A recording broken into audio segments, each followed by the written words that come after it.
नमस्कार, न्यूज 18 में आप सभी का स्वागत है। मैं हूं आंचल गुलाटी गुम्बर। अगले 1 घंटे में हम जानेंगे देश और दुनिया से जुड़ी तमाम बड़ी खबरें, लेकिन सबसे पहले न्यूज 18 में रुक करते हैं सीधे सुर्खियों का। प्रधानमंत्री नरेंद्र मोदी झारखंड दौरे पर 35,700 करोड़ रुपए की विकास परियोजनाओं की करेंगे शुरुआत। सिंदरी उर्वरक संयंत्र और चतरा सुपर थर्मल पावर परियोजना का होगा लोकार्पण।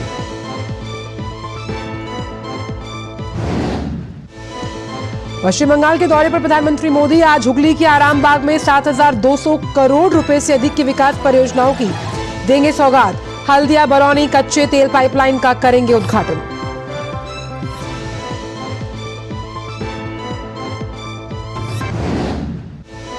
भाजपा केंद्रीय चुनाव समिति की देर रात तक चली बैठक में लोकसभा उम्मीदवारों के नामों पर हुई चर्चा। भाजपा जल्द जारी करेगी उम्मीदवारों की पहली सूची।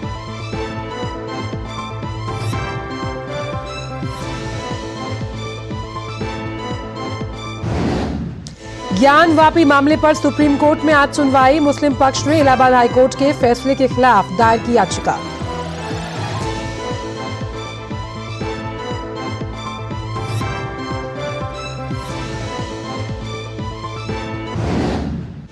बांग्लादेश की राजधानी ढाका में रेस्तरां में लगी आग से 43 लोगों की मौत, दर्जनों लोग हुए घायल।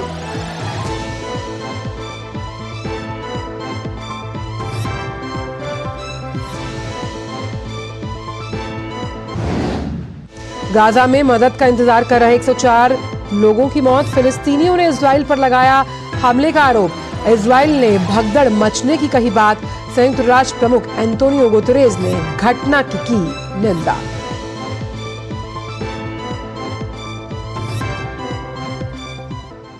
और आइए अब जानते हैं इन सभी खबरों को विस्तार के साथ। प्रधानमंत्री नरेंद्र मोदी आज झारखंड की अपनी यात्रा में सिंदरी और धनबाद पहुंचेंगे। सिंदरी में प्रधानमंत्री मोदी हिंदुस्तान उर्वरक और रसायन कारखाना राष्ट्र को समर्पित करने वाले हैं। हाल में कार्यक्रम के बाद प्रधानमंत्री धनबाद में एक जनसभा को भी संबोधित करेंगे। साथ ही रेलवे और एनटीपीसी से जुड़ी कई परियोजनाओं की आधारशिला राष्ट्र को समर्पित की जाएगी। आइए देखते हैं इस रिपोर्ट के जरिए। प्रधानमंत्री नरेंद्र मोदी अपनी झारखंड यात्रा में देश की सबसे पुरानी उर्वरक नगरी सिंदरी में 8,939 करोड़ रुपए की लागत से स्थापित नए उर्वरक कारखाने का लोकार्पण करेंगे। सिंदरी का देश का सबसे पहला उर्वरक कारखाना 2 मार्च 1951 को शुरू हुआ था, लेकिन तकनीक पुरानी पड़ जाने और लगातार नुकसान की वजह से ये कारखाना 31 दिसंबर 2002 को घाटे के कारण बंद कर दिया गया था। पीएम ने 25 मई 2018 को इस कारखाने के जीर्णोद्धार की घोषणा की थी। श्रृंखला में आपका सिंदरी प्लांट तैयार हुआ है और जो 12.7 लाख टन मैट्रिक टन जो है यूरिया बनाएगी। और ये जो पूर्वी भारत में झारखंड, बिहार, उड़ीसा, पश्चिम बंगाल, जितने सारे पूर्वी भारत में जो है किसान भाइयों है, उनके लिए यूरिया बहुत आसानी से उपलब्ध हो जाएगा। सिंदरी उर्वरक कारखाने में 15 अप्रैल 2023 से व्यावसायिक उत्पादन की शुरुआत हो चुकी है। संयंत्र से रोजाना 2,250 मीट्रिक टन अमोनिया और 3,850 टन यूरिया के उत्पादन का लक्ष्य निर्धारित किया गया है। यहां से उत्पादित होने वाला यूरिया नीम कोटेड होगा। कृषि के लिए इसे आदर्श उर्वरक माना जाता है। आने वाले वर्ष में इस संयंत्र से सालाना 12 लाख मीट्रिक टन यूरिया उत्पादन का लक्ष्य है। अभी चारों प्लांट चल चुका है, सिर्फ तालचेर का काम चालू है, वो भी चल जाएगा और देश 2025 दिसंबर तक आत्मनिर्भर हो जाएगा। इसके अलावा प्रधानमंत्री रेलवे से जुड़ी कई परियोजनाओं की भी आधारशिला रखेंगे और राष्ट्र को समर्पित करेंगे। प्रधानमंत्री देवघर से गोड्डा को जोड़ने वाली मोहनपुर हसदेहा नई रेल लाइन का उद्घाटन भी करेंगे। रेलवे के अनुसार 753.48 करोड़ रुपए की लागत से मोहनपुर हसदेहा रेल लाइन का निर्माण हुआ है। इसकी लंबाई 38.110 किलोमीटर है। इस नई रेल लाइन पर पहली बार चलने वाली देवघर डिब्रूगढ़ ट्रेन को पीएम मोदी हरी झंडी भी दिखाएंगे। फ्यूचर में ये प्रॉब्लम ना है, इसलिए फायर अफेक्टेड जोन की जितनी भी रेलवे लाइन है उसके लिए एक ऑल्टरनेटिव लाइन भी बनाई जा रही है, जो कि 28 किलोमीटर की है। वो करीब 500 करोड़ का प्रोजेक्ट है। प्रधानमंत्री धनबाद में एक जनसभा को भी संबोधित करेंगे, जिसकी तैयारियां जोरों पर हैं। आम सभा को लेकर लोगों में खासा उत्साह है। बैनर और पोस्टर से धनबाद शहर मोदीमय हो गया है। पहले भी प्रधानमंत्री जी आए हैं, मोदी जी आए हैं, लेकिन उससे बड़ी सभा हो, इसकी तैयारी हम लोग कर रहे हैं। व्यापक प्रचार प्रसार, लोगों से को निमंत्रण देने का काम हमारे कार्यकर्ता कर रहे हैं। झारखंड की इस यात्रा में प्रधानमंत्री 15 से भी अधिक योजनाओं की आधारशिला रखेंगे और राष्ट्र को समर्पित करेंगे। खासकर सिंदरी शहर एक बार फिर से औद्योगिक शहर के रूप में विकसित हो पाएगी। Bureau report, DD news. वहीं प्रधानमंत्री नरेंद्र मोदी के धनबाद दौरे पर धनबाद के उपायुक्त वरुण रंजन से डीडी न्यूज संवाददाता दिवाकर कुमार ने खास बात की है। आइए आपको सुनवाते हैं। प्रधानमंत्री नरेंद्र मोदी 1 मार्च को झारखंड के दौरे पर आ रहे हैं और इस दौरान वो हर्ल के जरिए वहां से कई बड़ी सौगात देशवासियों को देने जा रहे हैं। साथ ही साथ एक पब्लिक रैली को भी वो यहाँ पे संबोधित करेंगे। 2 लोकेशंस पे धनबाद में कार्यक्रम है। पहला कार्यक्रम सिंदरी स्थित हर्ल प्लांट है, जहां पे वो जो नया हर्ल प्लांट बना है फर्टिलाइजर का, उसको वो नेशन को डेडिकेट करेंगे और साथ ही साथ अन्य डिपार्टमेंट्स के कुछ प्रोजेक्ट्स हैं, उसको भी वो नेशन को डेडिकेट करेंगे। और दूसरा कार्यक्रम उनकी एक पब्लिक रैली है जो कि बरवड्डा हवाई अड्डे पे है, तो वहां पर प्रधानमंत्री जी उसको संबोधित करेंगे। और हर्ल का जो प्लांट में माननीय प्रधानमंत्री जी का कार्यक्रम है वो मुख्यतः 2 पार्ट का है। पहला कार्यक्रम जो है जिसमें वो कंट्रोल रूम में जाएंगे और वहां पे वो जो ओवरऑल फंक्शनिंग है फर्टिलाइजर प्लांट का, उसको वो देखेंगे और सेक्रेटरी फर्टिलाइजर के द्वारा उसकी ब्रीफिंग की जाएगी। और दूसरा कार्यक्रम है जो मेन प्रोग्राम फंक्शन है, जिसमें माननीय प्रधानमंत्री जी जो हैं वो हर्ल प्लांट को नेशन को डेडिकेट करेंगे। इसके अलावा ministry of railways, ministry of coal, उसके बाद एनटीपीसी और डीवीसी के भी कुछ एक प्रोजेक्ट्स हैं जिसको वो नेशन को समर्पित करेंगे। कहा जा रहा है कि लोकसभा चुनाव से पहले ये जो झारखंड में एक तरीके से चुनाव का संगनाद भी प्रधानमंत्री करने जा रहे हैं, तो उस लिहाज से क्योंकि गैदरिंग बहुत ज्यादा होगी, तो किस तरह की तैयारियां और कितना उत्साह है? देखिए, बड़ी संख्या में लोगों को, जैसे मैंने बताया, कि आने की उम्मीद है। खास करके जो पब्लिक रैली है, तो उसको लेकर के जिला प्रशासन ने पुलिस के साथ मिल करके यातायात का जो एक पुख्ता इंतजाम किया है। चूंकि बड़ी संख्या में अलग अलग जिलों से भी लोगों को आने की संभावना है, तो हम लोगों ने अलग अलग रूट चार्ट्स बनाए हैं जहां से अलग अलग जिलों से लोगों की एंट्री होगी। और करीब थोड़ी दूर पहले ही हम लोगों ने बसेस के पार्किंग के लिए अलग अलग स्टैंड्स जो हैं वो निर्धारित किए गए हैं। और बाकी जितनी भी तैयारियां की जानी है वो हम लोग सभी तरह से उसको हम लोग अंतिम रूप दे रहे हैं। प्रधानमंत्री के दौरे को लेकर धनबाद पूरी तरीके से तैयार है और जिस तरीके से वो देश को सौगात दे रहे हैं, चाहे वो एनटीपीसी के जरिए, कोल इंडिया के जरिए और हर्ल के जरिए, तो लोगों में भी एक खासा उत्साह देखने को मिल रहा है। और जो पब्लिक रैली होगी उससे किसी आम पब्लिक को दिक्कत ना हो, इसके लिए भी जिला प्रशासन ने पूरी तैयारियां की है। अपने सहयोगी धीरज के साथ मैं दिवाकर कुमार, दूरदर्शन समाचार, धनबाद। और फिलहाल न्यूज़ 10 में वक्त एक छोटे से ब्रेक का है। आप देखते रहिए डीडी न्यूज।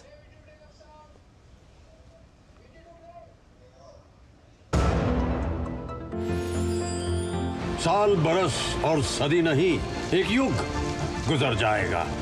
उम्र न पूछो वंडर की, जब फर्क नजर आएगा। वंडर सीमेंट, फर्क नजर आएगा। सर, आप बहुत लकी हैं कि आपके बेटे ने हेल्थ इंश्योरेंस और बाकी सारी फॉर्मेलिटीज टाइम से पूरी कर दी है। अब आप घर जा सकते हैं। मेरा बेटा? तो फिर आप?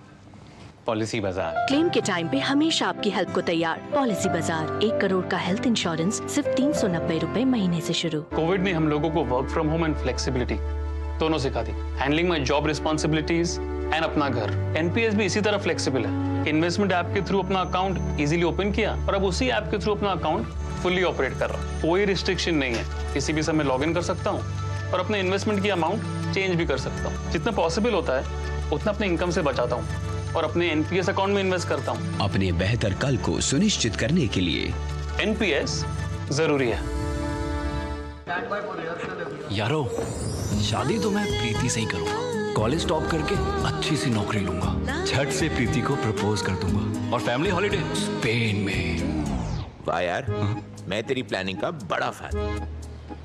तू आज ही एसबीआई में अपना सेविंग्स अकाउंट ओपन कर ले और अपने स्पेन हॉलिडे की सेविंग शुरू कर दे। एसबीआई सेविंग्स अकाउंट के साथ पाइए सेफ, सिक्योर, कन्वीनियंट बैंकिंग और ग्रेट कस्टमर सर्विस। SBI, देश का फैन। साल बरस और सदी नहीं, एक युग गुजर जाएगा। उम्र न पूछो वंडर की, जब फर्क नजर आएगा। वंडर सीमेंट, फर्क नजर आएगा। ब्रेक के बाद स्पीकर स्वागत है। रुक करते कुछ अन्य खबरों का तो बात करते हैं प्रधानमंत्री नरेंद्र मोदी की, जो आज और कल पश्चिम बंगाल के दौरे पर रहेंगे और इस दौरान वे पश्चिम बंगाल को 7,200 करोड़ रुपए से अधिक की कई विकास परियोजनाओं की सौगात देंगे। और इन परियोजनाओं में रेल, बंदरगाह, तेल पाइपलाइन, LPG आपूर्ति और अपशिष्ट जल उपचार जैसे क्षेत्रों से संबंधित कई विकास से जुड़ी परियोजनाएं शामिल हैं। देखिए ये खास रिपोर्ट। प्रधानमंत्री नरेंद्र मोदी शुक्रवार और शनिवार को पश्चिम बंगाल के दौरे पर रहेंगे। पीएम शनिवार को हुगली के आराम बाग में एक बड़ी जनसभा को संबोधित करेंगे। साथ ही 7,200 करोड़ रुपए से भी अधिक की कई विकास परियोजनाओं का उद्घाटन, लोकार्पण और शिलान्यास करेंगे। इन परियोजनाओं में रेल, बंदरगाह, तेल पाइपलाइन, LPG आपूर्ति और अपशिष्ट जल उपचार जैसे क्षेत्रों से संबंधित कई विकासात्मक परियोजनाएं शामिल हैं। प्रधानमंत्री लगभग 2,790 करोड़ रुपए की लागत से विकसित इंडियन ऑयल की 518 किलोमीटर लंबी हल्दिया बरौनी कच्चे तेल पाइपलाइन का उद्घाटन करेंगे। प्रधानमंत्री कोलकाता के श्यामा प्रसाद मुखर्जी बंदरगाह पर बुनियादी ढांचे को मजबूत करने के लिए लगभग 1,000 करोड़ रुपए की कई परियोजनाओं को राष्ट्र को समर्पित करेंगे और आधारशिला भी रखेंगे। पीएम मोदी करीब 2,680 करोड़ रुपए की महत्वपूर्ण रेल परियोजनाएं राष्ट्र को समर्पित करेंगे। प्रधानमंत्री खड़गपुर के विद्यासागर औद्योगिक पार्क में 120 TMTPA की क्षमता वाले इंडियन ऑयल के LPG बॉटलिंग प्लांट का भी उद्घाटन करेंगे। पश्चिम बंगाल में अपशिष्ट जल उपचार और सीवरेज से संबंधित 3 परियोजनाओं का उद्घाटन पीएम करेंगे। प्रधानमंत्री द्वारा दी जा रही सौगातों से लोगों में काफी खुशी है। कोई भी प्रधानमंत्री ऐसा नहीं है जो मोदी सरकार की तरह काम जिसने अभी तक किए हों। उनका ये मानना है कि मोदी सरकार युवाओं के लिए, महिलाओं के लिए, किसानों के लिए और गरीब लोगों के लिए लगातार काम कर रही है। यहाँ के लोग चाहते हैं प्रधानमंत्री नरेंद्र मोदी इसी तरह की योजनाएं लगातार चलाते रहें। यहाँ के लोगों में प्रधानमंत्री की इस यात्रा को लेकर जबरदस्त उत्साह है। यहाँ के लोगों का भी ये कहना है कि प्रधानमंत्री को सुनने और देखने के लिए लाखों की संख्या में जो लोग हैं वो आराम बाग पहुंचेंगे ताकि अपने लोकप्रिय नेता का दीदार कर सकें। 2 मार्च को प्रधानमंत्री पश्चिम बंगाल के नौदिया जिले के कृष्णानगर पहुंचेंगे, जहां वो बिजली, रेल और सड़क जैसे क्षेत्रों से संबंधित 15,000 करोड़ रुपए की कई विकास परियोजनाओं का उद्घाटन, लोकार्पण और शिलान्यास करेंगे। इन परियोजनाओं के तहत पीएम पुरुलिया जिले के रघुनाथपुर में स्थित रघुनाथपुर थर्मल पावर स्टेशन चरण 2 की आधारशिला रखेंगे। प्रधानमंत्री मेजिया थर्मल पावर स्टेशन की यूनिट 7 और 8 की फ्लू गैस डीसल्फराइजेशन यानी कि FGD प्रणाली का उद्घाटन करेंगे। पीएम NH12 100 किलोमीटर के फारक्का रायगंज खंड की 4 लेन सड़क परियोजना का भी उद्घाटन करेंगे।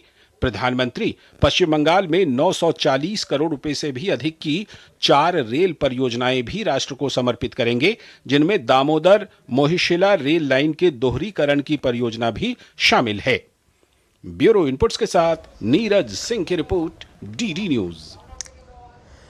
और कोलकाता से इस बड़ी खबर पर जुड़ रहे हैं हमारे साथ हमारे सहयोगी प्रसन्नजीत बख्शी। प्रसन्नजीत, प्रधानमंत्री की हुंकार है दीदी के गढ़ में और कई ऐसी योजनाएं हैं जो लोकहित और जनहित से जुड़ी हुई हैं, जिन्हें आज प्रधानमंत्री राष्ट्र को समर्पित करेंगे। बड़ा दिन पश्चिम बंगाल की जनता के लिए। बिल्कुल आंचल, पिछले कई दिनों से, पिछले 15-20 दिनों से हम लोग बारी बारी में सिर्फ संदेश खाली के बारे में बात कर रहे थे जी। लेकिन आज 2024 की चुनाव के पहली बार बंगाल की धरती पर अपना पैर रखने जा रहा है प्रधानमंत्री नरेंद्र मोदी। तो 2 तरह की उम्मीदें लोगों की इसमें है। एक तो जिस तरह की डेवलपमेंट की बात आप रिपोर्ट में दिखा रहे थे, अपने साथी नीरज दिखा रहे थे, ये तो है ही। साथ में उसमें ही बता रहे थे आप लोग कि महिलाओं के लिए प्रधानमंत्री का जो खास अपना सोच है देश की महिलाओं को आगे लाने के लिए, जाहिर सा है कि संदेश खाली पूरब की तरफ है और आरामबाग पश्चिम की तरफ है, लेकिन पूरब की संदेश खाली से पश्चिम की आरामबाग की तरफ निगाहें टिकी हुई हैं कि आज शाम 4 बजे के आसपास प्रधानमंत्री क्या वार्ता बंगाल की महिलाओं के लिए दे। बंगाल की वो महिला जो इस तरह की पीड़ित है, जो अपने ऊपर हुआ इस उत्पीड़न की जो सीमा है, उस सीमा को पूरी तरह से ऊपर से चले जाने की बाद वो अपना विरोध जताई थी और एक नतीजे तक पहुंचे है वो विरोध। लेकिन किस तरह से प्रधानमंत्री उनके ऊपर छाता बनके क्या कहेंगे, इसी इंतजार में आरामबाग के लोग हैं, इसी इंतजार में बंगाल के लोग हैं, इसी इंतजार में संदेशखाली के लोग हैं। और जिस तरह से डेवलपमेंट की बात हमारे रिपोर्ट में दिखाया जा रहा था, ये एक ऑलराउंड डेवलपमेंट है पूरे बंगाल के लिए, और ये ऑलराउंड डेवलपमेंट वो आरामबाग से भी इनॉग्रेट करेंगे और ये समर्पित करेंगे किसी ना किसी तरह, और कल कृष्णनगर से भी समर्पित करेंगे। लेकिन आज के दिन खास है पूरे बंगाल के लिए, क्योंकि इतने सारे घटनाओं के बाद 2024 की चुनाव के पहली बार बंगाल पहुंच रहे हैं प्रधानमंत्री नरेंद्र मोदी। आंचल प्रसन्नजीत, महिलाओं के विशाल जनसमूह को भी उनसे संवाद करने का कार्यक्रम है, ये बहुत अहम होने वाला है, क्योंकि जिसका जिक्र आप लगातार कर रहे हैं कि संदेशखाली की जो तमाम पीड़ित हैं वो भी बहुत उत्साहित हैं प्रधानमंत्री को सुनने के लिए। तो जहां हम कनेक्टिविटी की बात कर रहे हैं, बुनियादी ढांचे में सुधार की बात कर रहे हैं, वहां महिलाओं की सुरक्षा भी एक बहुत अहम प्राथमिकता होने वाली है इस दौरे के लिहाज से। बिल्कुल, अगर महिलाओं की सुरक्षा हम ठीक नहीं कर पाए तो महिलाओं को समाज के आगे हम कैसे ले पाएंगे? यही तो प्रधानमंत्री की सोच है। बार बार उन्होंने जो महिला सशक्तिकरण की बात कह रहे हैं अपने शासनकाल में, उस सशक्तिकरण में महिलाओं की जो सुरक्षा है वो सबसे पहले है। अगर सुरक्षित नहीं है तो सशक्तिकरण होगा कैसे? क्योंकि इनका जो संदेशखाली में ये असुरक्षित महिलाओं को इस्तेमाल करते हुए शेख शाहजहां जैसे लोग पूरी तरह से इस महिलाओं को दबा के रखे थे। अब इन महिलाओं का सामने आने का समय है और इन महिलाओं ने अब कुछ करके दिखाएंगे, ऐसा ही उम्मीद है। और प्रधानमंत्री शायद उनके सामने एक आशा की किरण के हिसाब से आज पेश आएंगे, ऐसा इन लोगों का कहना है, इन लोगों का सोच है। और देखिए, जो डेवलपमेंट की बात कहला जा रहा है, अगर महिला समाज अगर पीछे रह जाए, महिला समाज अगर इस तरह से असुरक्षित रह जाए, तो ये डेवलपमेंट चाहे कुछ भी 360 डिग्री किया जाए, समाज की नहीं हो सकता, देश की नहीं हो सकता। ऐसा ही सोच प्रधानमंत्री की है और ऐसा ही उम्मीद प्रधानमंत्री के ऊपर है आज पूरे बंगाल की महिलाओं की। मैं सिर्फ संदेशखाली की बात नहीं कह रहा हूं, पूरे बंगाल की महिलाओं की उम्मीद आज की इस जनसभा की तरफ है, क्योंकि जिस तरह से संदेशखाली बंगाल की महिलाओं की प्रतीक बन के सामने आई थी, वो बाकी जगहों की जो महिला है उनका भी ये चिंता है कि हम भी असुरक्षित है। लेकिन आज अगर एक चीज और हमेशा से बिल्कुल एक चीज और हमेशा से देखी गई है, खासतौर पर अगर पश्चिम बंगाल की बात की जाए, प्रसन्नजीत आप ज्यादा रोशनी डाल पाएंगे कि जो तमाम लोकहित से जुड़ी योजनाएं होती हैं जो केंद्र सरकार पारित करती है, उनका सीधा लाभ राज्य सरकार उन तक नहीं पहुंचा पाती है, खासतौर पर अगर पश्चिम बंगाल की बात की जाए। वहीं कल दीदी ने साफ तौर पर केंद्र सरकार पर निशाना साधते हुए जो वहां की जनता है उससे कहा कि भाई वोट देने से पहले सोच लीजिएगा एक बार। तो जो योजनाएं बनती हैं वो राज्य सरकार नहीं पहुंचा पाती है आम लोगों तक, तो किस तरह से राजनीति को हावी किया जा रहा है इस दौरे को लेकर? नहीं, ये तो एक तरह की धमकियां है, जो धमकियां पिछले 2011 से ममता बनर्जी देती आ रही है कि आप वोट देने की पहले सोच लीजिएगा कि ये लोग तो चले जाएंगे, हम ही रहेंगे यहाँ पे। तो एक तरह की धमकियां है, पहली बात। दूसरी बात है कि जो योजना के बारे में आप बता रहे, एक भी नॉट अ सिंगल स्कीम लोगों तक पहुंचाया गया है। एक तो है कि कटमानी के चक्कर में और डोल पॉलिटिक्स के चक्कर में केंद्र की सारी स्कीम की पैसा दूसरी तरफ बढ़ा दिया गया, पहली बात। दूसरी बात है कि जो स्कीमें हैं, जैसे आयुष्मान जैसे स्कीम है और बाकी सारे स्कीम यहां पे लागू ही नहीं किया गया जी। तीसरी बात, अगर थोड़ा बहुत किया जाता है या करने की कुछ मानसा लेकर कुछ किया जाता है तो उसका नाम बदल दिया जाता है जी। वहां पे केंद्रीय सरकार, प्रधानमंत्री की कोई श्रेय नहीं है, वो पूरी तरह से राज्य सरकार और प्रदेश की मुख्यमंत्री ममता बनर्जी जैसे एक लगता है कि बंगाल एक अलग देश बन गया है, एक संविधान और एक फ्लैग बनाना यही बाकी रह गया। तो इस तरह की स्थिति पैदा करके रखे है और ममता बनर्जी को पता है कि आज प्रधानमंत्री यहाँ पे आने के बाद और संबोधित करने के बाद उनका जो ये झूठ है, इस झूठ के ऊपर इसीलिए हम प्रसन्नजीत देख रहे थे रिपोर्ट के जरिए कि जो तमाम लोग हैं उनको बहुत खुशी है कि प्रधानमंत्री वहां पर आ रहे हैं। हम आगे भी आपसे लगातार इस पूरी खबर पर अपडेट्स लेते रहेंगे, लेकिन फिलहाल इन तमाम जानकारियों को प्रसन्नजीत हमसे साझा करने के लिए आपका बहुत बहुत शुक्रिया। तो रेल, बंदरगाह और जब हम बात करते हैं तमाम बुनियादी कनेक्टिविटी से जो जुड़ी योजनाएं हैं वो आज समर्पित की जाएंगी राष्ट्र को और पश्चिम बंगाल की जनता को भी। वक्त एक छोटे से ब्रेक का, ब्रेक के उस पार भी बहुत सी खबरें और आप जुड़े रहिए न्यूज एट 10 में डीडी न्यूज के साथ। साल, बरस और सदी नहीं, एक युग गुजर जाएगा। उम्र न पूछो वंडर की, जब फर्क नजर आएगा। वंडर सीमेंट, फर्क नजर आएगा। ब्रेक के बाद सभी का स्वागत। बढ़ते आगे, केंद्रीय मंत्री पशुपति कुमार पारस ने प्रधानमंत्री के कल होने वाले बिहार दौरे को लेकर कहा कि ये बिहार के लिए बड़े सौभाग्य की बात है और प्रधानमंत्री इस मौके पर बिहार की जनता को कई परियोजनाओं की सौगात देंगे। आइए आपको सुनवाते हैं। बिहार के लिए बहुत ही सौभाग्य की बात है। 2 तारीख को जो प्रोग्राम है वो बहुत ही महत्वपूर्ण प्रोग्राम है और बिहार के विकास के लिए वो काफ़ी धन मुहैया करने वाले हैं और इस सरकारी प्रोग्राम है। तो जैसा कि हमने आपको बताया कि प्रधानमंत्री कल बिहार के दौरे पर जा रहे हैं और प्रधानमंत्री मोदी औरंगाबाद और बेगूसराय में 2 जनसभाओं को संबोधित करेंगे। प्रधानमंत्री बेगूसराय में हिंदुस्तान उर्वरक रसायन लिमिटेड खाद कारखाना जो है उसे राष्ट्र को समर्पित करेंगे। वहीं बरौनी रिफाइनरी के विस्तारीकरण और पेट्रोकेमिकल्स को भी समर्पित किया जाएगा। प्रधानमंत्री के बिहार दौरे पर बेगूसराय के सांसद और केंद्रीय मंत्री गिरिराज सिंह से खास बात की है हमारे संवाददाता राजेश राज ने। आइए आपको सुनवाते हैं। प्रधानमंत्री नरेंद्र मोदी 2 मार्च को बेगूसराय में होंगे, जहां पर बरौनी रिफाइनरी और जो फर्टिलाइजर बंद पड़ा हुआ था उसका शिलान्यास 17 फरवरी 2019 को पीएम मोदी ने स्वयं यहां आकर किया था, उसका वो लोकार्पण भी करेंगे। और क्या क्या परियोजनाएं हैं, कितने हजार करोड़ की परियोजनाएं हैं, इस पर बात करेंगे बेगूसराय के सांसद और केंद्रीय मंत्री गिरिराज सिंह से। गिरिराज बाबू, प्रधानमंत्री आ रहे हैं बेगूसराय में और किन किन परियोजनाओं का लोकार्पण होगा, शिलान्यास होगा, ये आप हमारे देखिए। नरेंद्र मोदी जी एक ऐसे प्रधानमंत्री हैं जो बेगूसराय को 60,000 करोड़ से ऊपर की परियोजनाएं दी है और वो परियोजना, वो राशि उन कामों में लगा है जो कभी बेगूसराय पहले मुख्यमंत्री डॉक्टर श्री कृष्ण सिंह की कर्मभूमि कहलाती थी। उन्होंने गंगा पुल दिया, उन्होंने थर्मल पावर दिया, उन्होंने फर्टिलाइजर दिया, सब बंद हो गए। गंगा पुल जीर्ण हो गया, उस पर अब बड़ी गाड़ी नहीं चलती। मोदी ने एक 6 लेन पुल दिया, एक रेल पुल दिया। थर्मल का धुआं बंद हो गया था, एनटीपीसी के 2 यूनिट दिए। प्राइड था तेल शोधक कारखाना, लेकिन ये आता था आसाम से क्रूड ऑयल, लेकिन आसाम में जब रिफाइनरी हो गया तो ये रिफाइनरी अब डंपिंग यार्ड बन रहा था।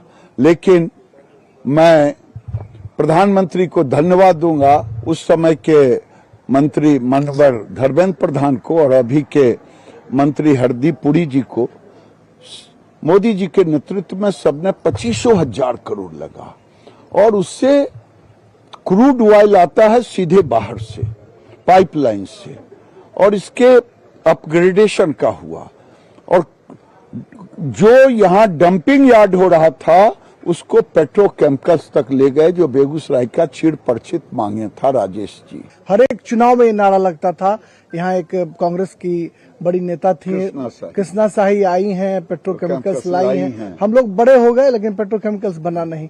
आप लग रहा है कि मोदी जी के आने के बाद ये मांग पूरी हो रही है और बेगूसराय को नया फलक देखा जाए। मोदी जी के लिए कभी नारा नहीं लगा कि मोदी जी आएंगे पेट्रोकेमिकल्स लाएंगे। मोदी जी नारा नहीं लगाते, अन्य लगवाते। पेट्रोकेमिकल्स तब होता जो 9 मिलियन टन से ऊपर जाता। अब वो स्थिति उत्पन्न करा दिया है मोदी जी ने और इन्वेस्टर मीट भी हो गया। उसके लिए कि जो पेट्रोकेमिकल्स होगा उसके लिए इन्वेस्टर मीट भी हुआ।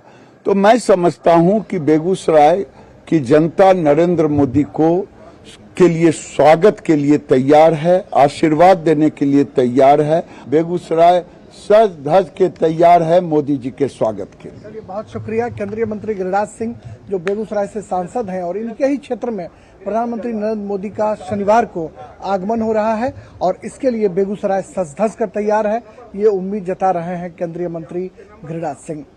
कैमरामैन एजाज अहमद के साथ बरौनी रिफाइनरी बेगूसराय से मैं राजेश राज, डीडी न्यूज के लिए। भारतीय जनता पार्टी की केंद्रीय चुनाव समिति की बैठक कल देर रात तक दिल्ली स्थित भाजपा मुख्यालय में चली। बैठक में कई राज्यों में लोकसभा उम्मीदवारों के नामों पर चर्चा की गई। उत्तर प्रदेश, पश्चिम बंगाल, दिल्ली, तेलंगाना, केरल, त्रिपुरा, गोवा, उत्तराखंड, असम, छत्तीसगढ़, गुजरात की लोकसभा सीटों पर विस्तार से चर्चा की गई।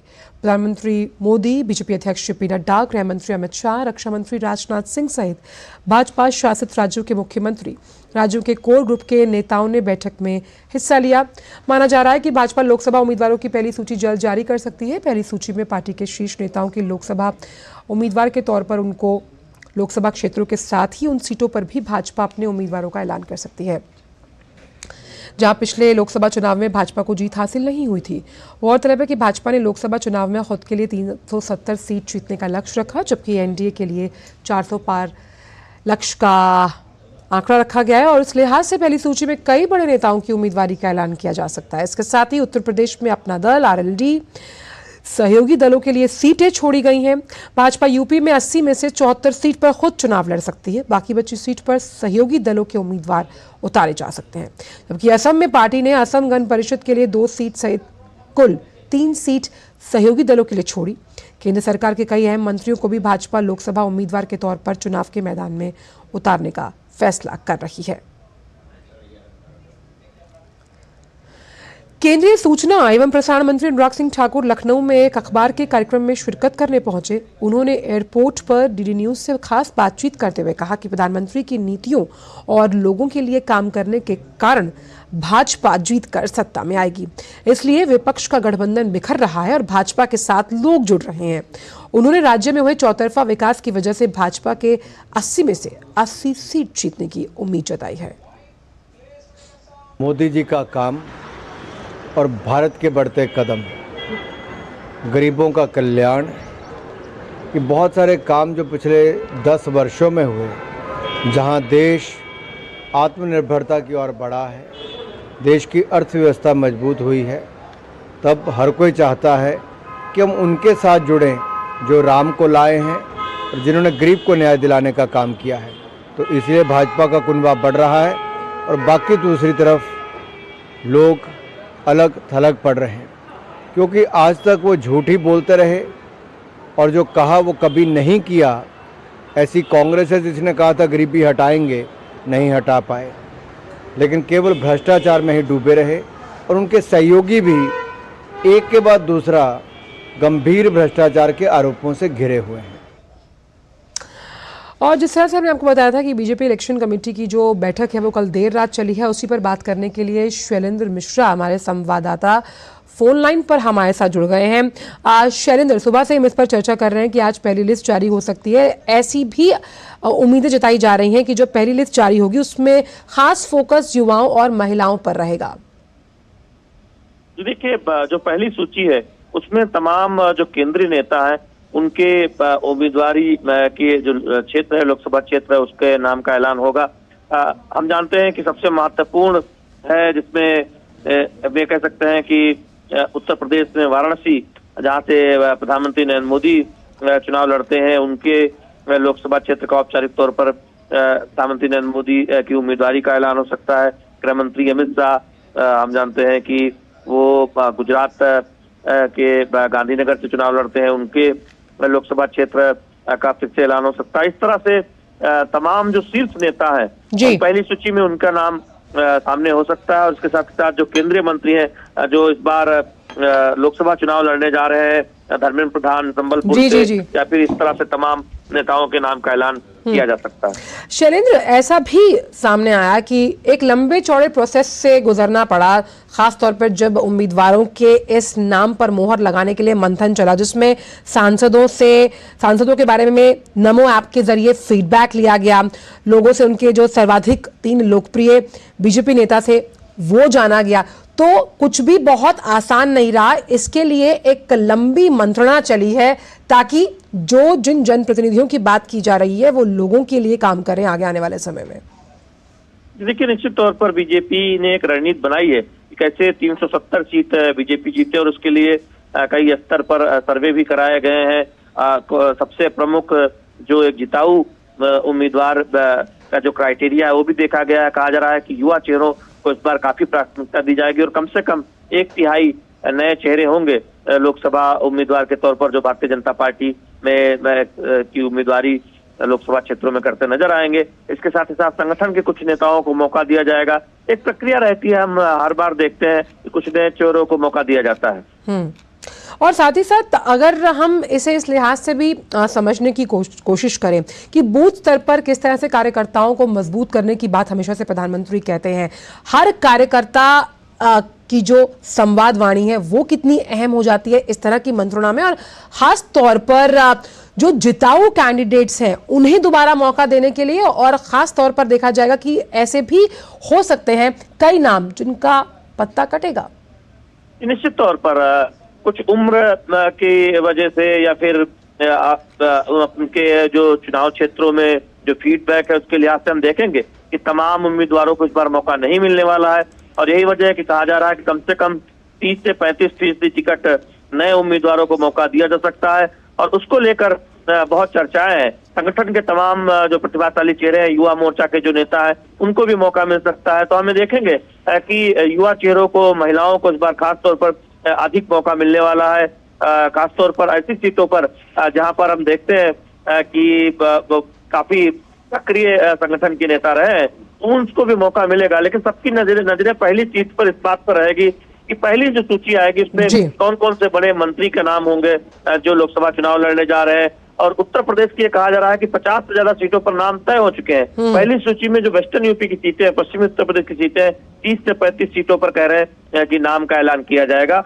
इसी तरह दिल्ली में क्या कुछ सीटों पर नाम का ऐलान होगा, कहा जा रहा है कुछ नए चेहरे उतारे जाएंगे। उत्तराखंड में 2 नए चेहरे लोकसभा चुनाव में उतारे जाने की बात है। डिब्रूगढ़ हम जानते हैं सर्बानंद सोनोवाल लोकसभा उम्मीदवार के तौर पर नजर आएंगे। अमेठी केंद्रीय मंत्री स्मृति ईरानी का संसदीय क्षेत्र है, दोबारा वो चुनाव बीजेपी से उम्मीदवार होंगी। इस तरह से तमाम नाम है।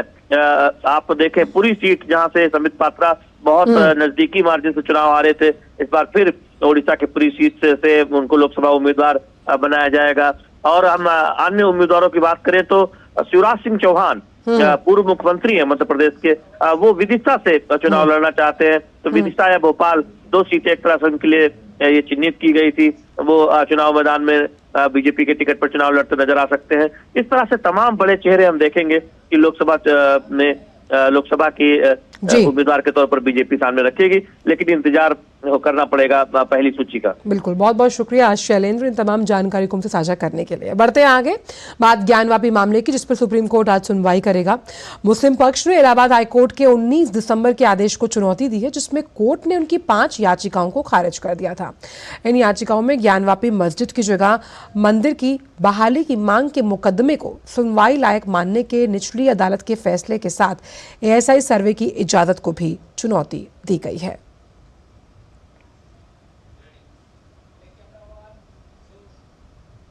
खबर केरल से, जहां के वायनाड के कॉलेज हॉस्टल में छात्र की मौत के मामले में 11 दिन बाद मुख्य आरोपी और कॉलेज के छात्र संघ नेताओं को आखिरकार गिरफ्तार कर लिया गया। मुख्य आरोपी अखिल के को कल गिरफ्तार किया गया, जबकि कॉलेज छात्र संघ के अध्यक्ष के अरुण और SFI इकाई के सचिव अमल ihsan ने पहले ही पुलिस के सामने आत्मसमर्पण कर दिया। इस मामले में अब तक 9 लोगों की गिरफ्तारी हो चुकी है, हालांकि 9 और आरोपी अभी भी फरार हैं। इस बीच मुख्यमंत्री के निर्देश के बाद राज्य पुलिस प्रमुख ने मामले की जांच के लिए एक विशेष टीम गठित करने का फैसला किया। विपक्षी छात्र और युवा संगठनों का सभी आरोपियों की गिरफ्तारी की मांग को लेकर कॉलेज के सामने और राज्य भर में विरोध प्रदर्शन जारी है। 18 जनवरी 2024 को वायनाड के कॉलेज में पशु विज्ञान की पढ़ाई करने वाले छात्र JS सिद्धार्थ ने आत्महत्या कर ली थी। सिद्धार्थ को कॉलेज हॉस्टल के एक टॉयलेट में लटकता हुआ पाया गया था। बाद में पता चला कि मृतक छात्र को शारीरिक यातनाएं पहुंचाई गई। रिपोर्ट्स के मुताबिक उन्हें 4 दिनों तक यातनाएं दी गई और यहां तक कि उन्हें हॉस्टल के छात्रों के सामने नग्न घुमाया गया। इस मामले में SFI नेताओं को बचाने के कथित प्रयासों को लेकर विपक्षी नेताओं ने सरकार की तीखी आलोचना की है। केंद्रीय मंत्री V मुरलीधरन ने आरोप लगाया कि पुलिस और कॉलेज अधिकारी राजनीति से जुड़े दोषियों को बचाने के लिए जानबूझकर जांच में ढिलाई बरत रहे हैं। राज्य विपक्ष के नेता VD सतीसन ने आरोप लगाया कि SFI को अपराधियों के रूप में प्रशिक्षित किया जा रहा है और उन्हें कॉलेज अधिकारियों को भी आरोपी के रूप में शामिल करने की मांग की है। केंद्रीय कैबिनेट ने कल कई और बड़े अहम फैसले लिए, जिसमें किसानों से लेकर वन्य जीवों पर कई महत्वपूर्ण फैसले लिए गए हैं। जो देश में सेमीकंडक्टर के उत्पादन के लिए भी सरकार का एक बड़ा फैसला इसमें शामिल है। देश में 3 नए सेमीकंडक्टर प्लांट लगाने का निर्णय लिया गया, जिसकी वजह से अब सेमीकंडक्टर का ये क्षेत्र आत्मनिर्भरता के पथ पर अग्रसर होगा और रोजगार के नए अवसर भी बढ़ेंगे। देखिए ये खास रिपोर्ट। प्रधानमंत्री नरेंद्र मोदी की अध्यक्षता में गुरुवार को कैबिनेट की बैठक हुई, जिसमें एक अहम फैसले के तहत देश में सेमीकंडक्टर फैब स्थापित करने का निर्णय लिया गया। पहला वाणिज्यिक सेमीकंडक्टर फैब प्लांट गुजरात के धौलेरा में लगेगा। इलेक्ट्रॉनिक्स और सूचना प्रौद्योगिकी मंत्री अश्विनी वैष्णव ने बताया कि कैबिनेट ने सेमीकंडक्टर के मैन्युफैक्चरिंग के 3 प्रोजेक्ट के लिए फाइनेंशियल सपोर्ट करने का फैसला लिया है। देश में सेमीकंडक्टर फैब का अप्रूवल देश के लिए बहुत बड़ा निर्णायक मोड़ है ये, और आत्मनिर्भर भारत बनाने की जो संकल्प लिया है प्रधानमंत्री जी ने, उस संकल्प की बहुत बड़ी ये सिद्धि है। इस सेमीकंडक्टर फैब में 50,000 wafer starts per month. Wafer यानी एक ये वेफर है, राइट? तो एक वेफर, ऐसे 50,000 वेफर्स पर मंथ इस फैब में बनेंगे। 3 सेमीकंडक्टर इकाइयों में कुल निवेश 1.26 लाख करोड़ रुपए होने का अनुमान है। इन प्लांट्स से साल में करीब 300 करोड़ चिप बनेंगी। तीनों इकाइयों का निर्माण अगले 100 दिनों के भीतर शुरू हो जाएगा। ये पीएम मोदी के आत्मनिर्भर भारत के संकल्प से संबंधित एक बड़ा निर्णय है। The semiconductor fab dream is actually coming a reality in India, and I can't be happier. And today is February 29th, and this is a special day, and this has to actually become a leap for us. Cabinet के अन्य फैसलों के तहत केंद्रीय मंत्री अनुराग सिंह ठाकुर ने कहा कि कैबिनेट ने फॉस्फेटिक और पोटाश उर्वरकों पर खरीफ सीजन 2024 के लिए पोषक तत्व आधारित सब्सिडी दरों पर NBS योजना के तहत 3 नए उर्वरक ग्रेड को शामिल करने को मंजूरी दी है। लगभग 3 लाख करोड़ रुपया भारत सरकार ने PM किसान सम्मान निधि से आज तक मदद की है, लेकिन एक मदद जो लगातार भारत सरकार करती रही वो ये भी है कि दुनिया भर में खाद यूरिया के दाम कई गुना बढ़ गए, लेकिन मोदी जी ने कहा था किसान के ऊपर खाद और यूरिया के बढ़ते जो दाम दुनिया भर के हैं उसका हिंदुस्तान के किसानों पर बोझ नहीं पड़ने देंगे, और लाखों करोड़ की सब्सिडी हमने पिछले कुछ सालों में दी। केंद्रीय मंत्रिमंडल ने बाघों और अन्य वन्य जीवों के संरक्षण के लिए एक वैश्विक network international big cat alliance के गठन को मंजूरी दी है। इस संस्था का मुख्यालय भारत में होगा।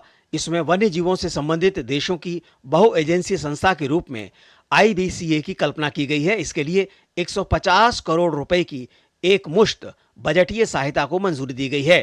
टाइगर संरक्षण के क्षेत्र में भारत के अनुभव और लीडरशिप का उपयोग विश्व भर में 7 big cats tiger, lion, leopard, snow leopard, puma, jaguar और चीता के संरक्षण को बढ़ावा देने के लिए किया जाता है। ये IBCA का जो निर्णय लिया गया है बिग कैट अलायंस का, इसका मुख्यालय भी भारत में ही होगा, जैसे इंटरनेशनल सोलर अलायंस का मुख्यालय यहाँ पर है। इस अलायंस में वैसे देश सदस्य होंगे जहां ये 7 बिग कैट्स पाए जाते हैं और या फिर पूर्व में ये प्रजातियां पाई जाती थी। कैबिनेट के अन्य फैसलों में एकीकृत रोग नियंत्रित और महामारी की तैयारी के लिए राष्ट्रीय वन स्वास्थ्य मिशन का नेतृत्व करने के लिए वैज्ञानिक एच स्तर पर राष्ट्रीय वन स्वास्थ्य संस्थान नागपुर के निदेशक के पद के सृजन को मंजूरी दी है। साथ ही 12 महत्वपूर्ण खनिजों के संबंध में रॉयल्टी की दर तय करने के लिए खान और खनिज अधिनियम 1957 की दूसरी अनुसूची में संशोधन को भी मंजूरी दे दी गई। Rishi Kumar, DD news, Delhi. और प्रधानमंत्री की अध्यक्षता में कल हुई केंद्रीय कैबिनेट की बैठक में कई बड़े फैसले लिए गए, जिनमें देश में सेमीकंडक्टर का उत्पादन भी शामिल है। कैबिनेट के सेमीकंडक्टर उत्पादन के फैसले पर प्रधानमंत्री ने सोशल मीडिया प्लेटफॉर्म एक्स पर पोस्ट कर कहा कि इंडिया सेमीकंडक्टर मिशन के तहत 3 सेमीकंडक्टर इकाइयों को कैबिनेट की मंजूरी के साथ हम तकनीकी आत्मनिर्भरता की दिशा में अपनी परिवर्तनकारी यात्रा को और मजबूत कर रहे हैं। इससे यह भी सुनिश्चित होगा कि भारत सेमीकंडक्टर विनिर्माण में एक वैश्विक केंद्र के रूप में उभरेगा। प्रधानमंत्री की अध्यक्षता में गुरुवार को कैबिनेट की मीटिंग में 3 सेमीकंडक्टर संयंत्र प्रस्तावों को हरी झंडी दिखाई गई। इसमें से 2 गुजरात में है और 1 असम में लगाया जाएगा। 3 सेमीकंडक्टर इकाइयों में कुल निवेश 1.26 लाख करोड़ रुपए का होने का अनुमान जताया गया है। इसी फैसले पर हमारे संवाददाता तापस भट्टाचार्य ने इलेक्ट्रॉनिक्स और सूचना प्रौद्योगिकी मंत्री अश्विनी वैष्णव से खास बात की है। आइए आपको सुनवाते हैं। केंद्रीय मंत्री अश्विनी वैष्णव मेरे साथ इस वक्त मौजूद है। सर, सबसे पहले तो ये बताइए, 3 ये सेमीकंडक्टर जो प्लांट की बात की जा रही है, एक तरह से भारत के लिए नहीं, पूरा विश्व भारत को देख रहा है इस सेमीकंडक्टर एरिया में, जब कुछ सालों पहले तक ये भारत इसमें बहुत पीछे था। मोदी है तो मुमकिन है। प्रधानमंत्री श्री नरेंद्र मोदी जी ने इतना स्पष्ट तरीके से सेमीकंडक्टर इंडस्ट्री को डेवलप कराने के लिए, जीरो से डेवलप कराने के लिए जो प्रयास किए, उन प्रयासों के कारण आज पहली कॉमर्शियल फैब का अप्रूवल हुआ कैबिनेट में। और इस फैब में ये वेफर है जी। आप इस वेफर को देखेंगे, बहुत ही बारीक इसमें काम होता है। नाखून की नोक से भी 1 लाख गुना बारीक इसके ऊपर चिप बनती है। हम अपने दर्शकों को बता दें कि अगर आपको जानना चाहते हैं कि सेमीकंडक्टर क्या है, तो ये है सेमीकंडक्टर। ये सारे जितने भी आज की डेट में जो कटिंग एज टेक्नोलॉजी बिजनेस है, इंडस्ट्रीज है, उसका बेस ये है। Isn't it, sir? बिल्कुल, ये फाउंडेशनल इंडस्ट्री है।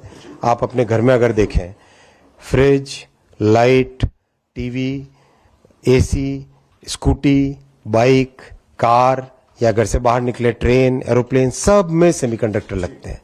मतलब जो भी चीज ऑन होती है, ऑफ होती है, चाहे आपका माइक हो, कैमरा हो, टीवी हो, लाइट हो, हर उस चीज में सेमीकंडक्टर लगता है जी। और 3 सर ऐसी जगहों पे, खासतौर से असम, नॉर्थ ईस्ट को कितना बड़ा बल मिलेगा। आप state of the art industry लेके जा रहे हो आप। मोदी जी ने नॉर्थ ईस्ट को डेवलप करने के लिए बहुत अच्छे प्रयास किए, जिसके सकारात्मक रिजल्ट आए। आज highway connectivity, railway connectivity, optical fibre connectivity, हर तरह से नॉर्थ ईस्ट पे फोकस है। प्रधानमंत्री जी स्वयं 50 बार से अधिक तो नॉर्थ ईस्ट विजिट कर चुके हैं, तो उनका बहुत बड़ा फोकस है। और आज के इस हाईटेक, देखिए नॉर्थ ईस्ट में हाईटेक के बारे में जनरली कोई नहीं सोचता था, लेकिन मोदी जी सोच बदल आगे की सोचते हैं, सोच बदल देते हैं।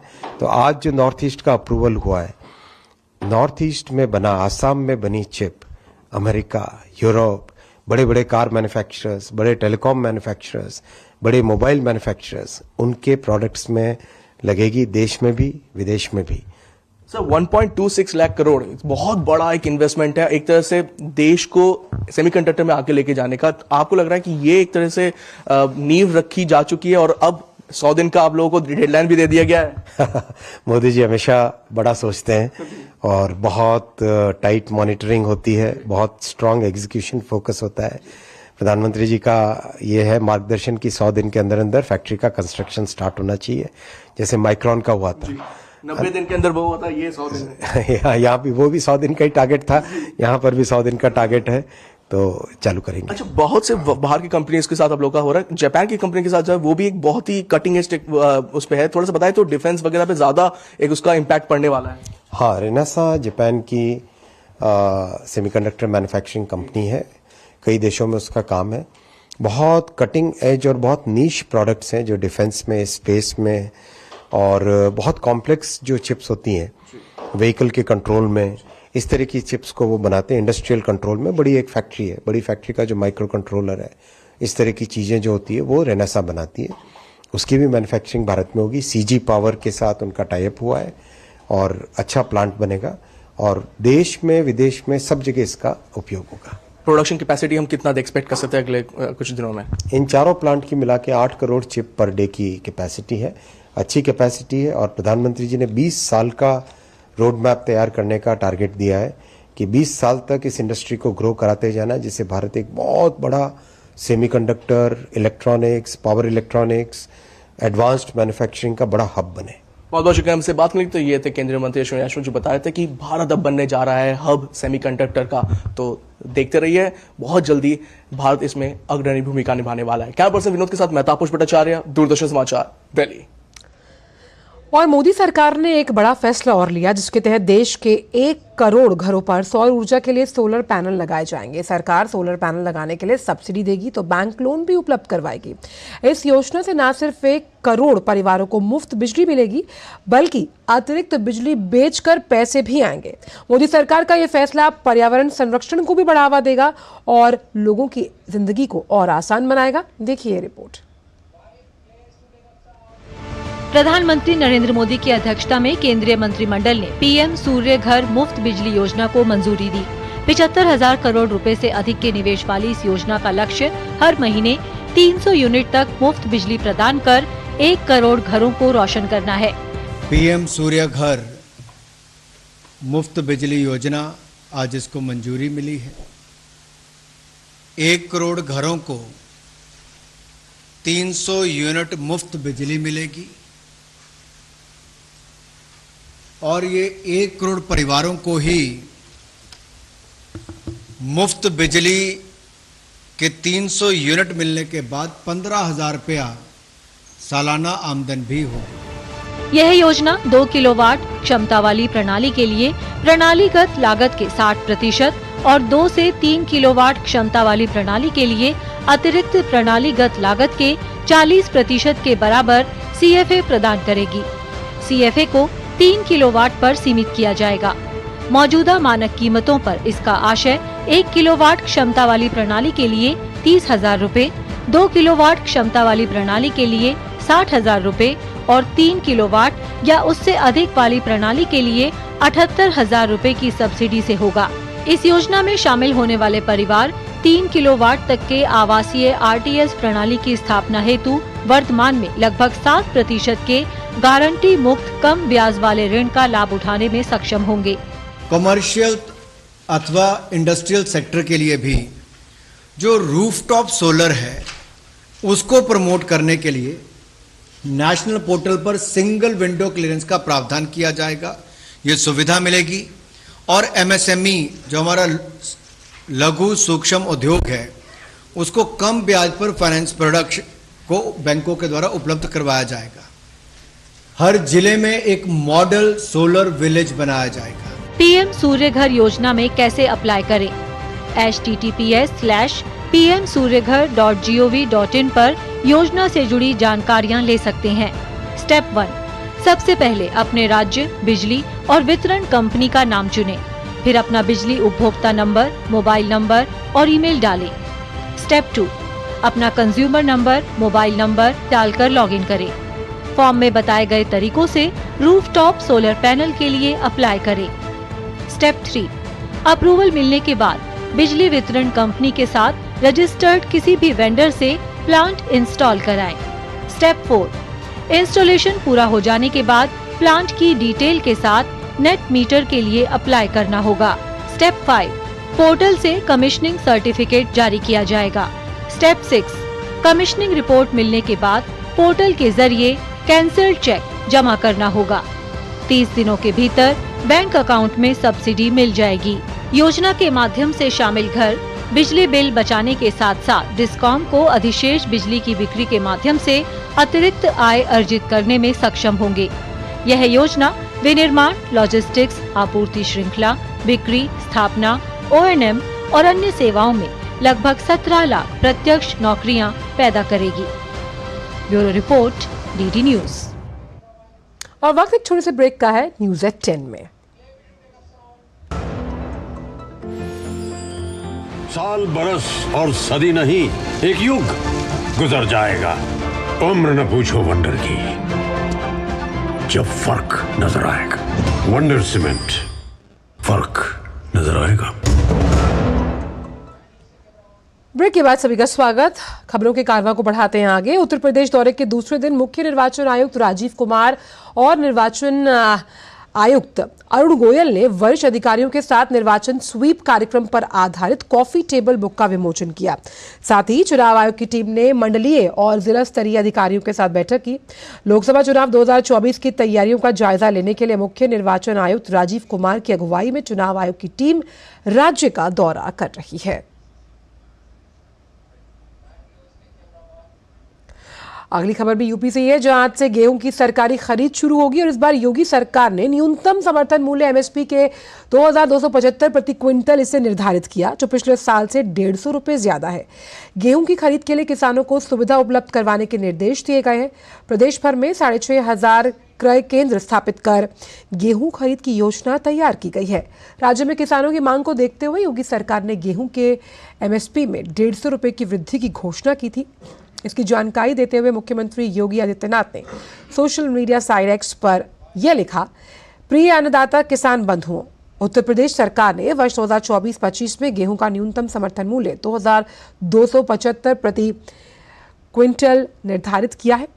गेहूं का मूल्य भुगतान पीएफएमएस के माध्यम से 48 घंटे के अंदर सीधा आप लोगों के आधार लिंक खाते में करने की व्यवस्था की गई है। मुझे प्रसन्नता है कि बटाईदार किसान भी इस वर्ष पंजीकरण करवाकर अपने गेहूं की बिक्री कर सकेंगे। 1 मार्च से 15 जून 2024 तक गेहूं खरीद के दौरान आप लोगों को किसी भी प्रकार की परेशानी ना हो, ये हमारी प्राथमिक वरीयता है। आप सभी की समृद्धि और खुशहाली डबल इंजन सरकार की शीर्ष प्राथमिकता में शामिल है। भारत दौरे पर आए माइक्रोसॉफ्ट के सह संस्थापक बिल गेट्स ने प्रधानमंत्री नरेंद्र मोदी से मुलाकात की। दोनों के बीच कई अहम मुद्दों पर विस्तार से बातचीत हुई है। बिल गेट्स के साथ मुलाकात के बाद प्रधानमंत्री ने कहा एक्स पोस्ट के जरिए कि सचमुच ये एक यादगार मुलाकात रही। उन क्षेत्रों पर चर्चा करने में हमेशा खुशी होती है जो हमारे ग्रह को बेहतर बनाएंगे और दुनिया भर में लाखों लोगों को सशक्त भी।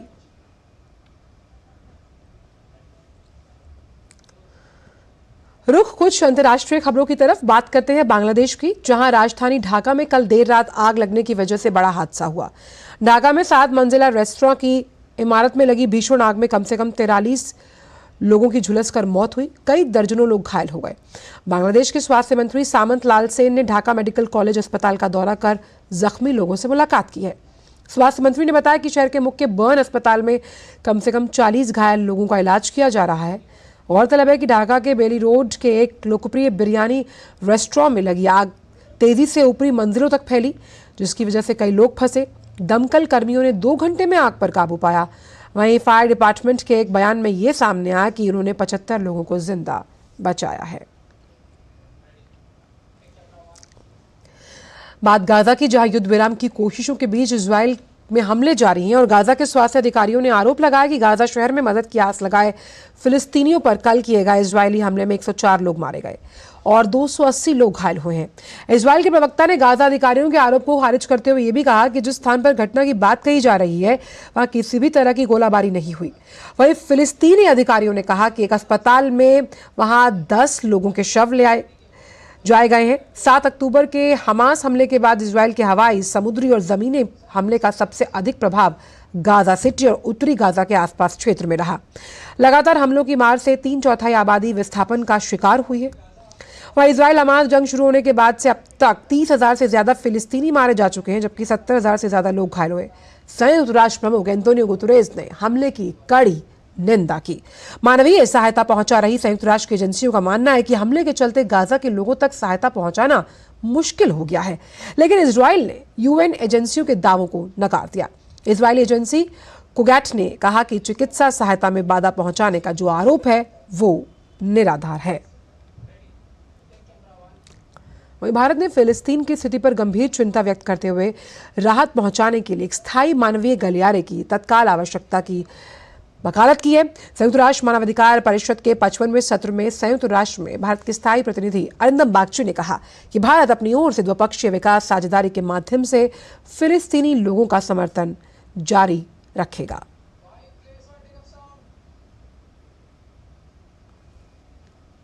The situation in Palestine continues to be of grave concern, with large-scale loss of civilian lives, especially women and children, and an alarming humanitarian crisis.